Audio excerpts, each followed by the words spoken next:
Le ministre des Transports Jean Bosco Nzouenimana a signalé que lors de la réunion avec les experts des différents ministères, ont analysé qu'au-delà de la facilitation transport, le corridor central voudrait avoir une vision de développement global intégrée dans la région. Dans cette optique, le corridor voudrait être un facilitateur et un catalyseur de développement dans la sous-région, ce qui a fait que le Burundi et la République démocratique du Congo ont signé des accords aériens. Le corridor central compte également mettre à la disposition du Burundi l'expertise pour la préparation des projets prioritaires.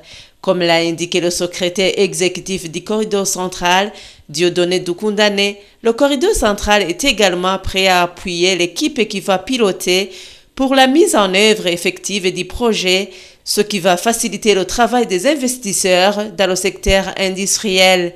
Le corridor central va également appuyer dans le transport maritime. Les barrières non tarifaires entravant le commerce le long du corridor seront enlevées. Il compte encore signer un partenariat avec les médias pour renforcer la communication.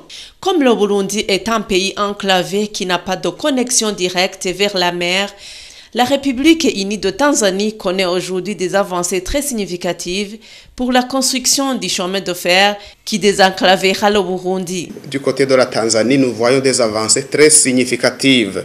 Je vous dirais que le gouvernement a mis dans son budget de l'année actuelle 1000 milliards de francs chiliens pour commencer les travaux de construction du chemin de fer à écartement standard.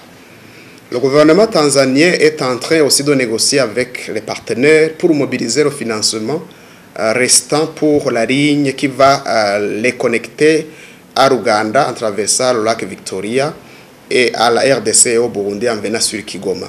Alors, le chemin de fer Dar es Salaam-Kigoma passe par une localité en centre appelée Uvinza. Uvinza, c'est pas loin de la frontière burundaise, à partir de la province de Rutana. Et je pense que comme le gouvernement tanzanien a déjà fait des efforts dans ce sens, il sera aisé pour le Burundi de mobiliser des financements pour connecter la ligne à sa frontière, parce que Uvinza est près de la frontière burundaise. À ce qui concerne les routes ne dépassant pas 6 mètres de largeur dans notre pays, la communauté de l'Afrique de l'Est a déjà décidé que toutes les routes doivent avoir 7 mètres de largeur.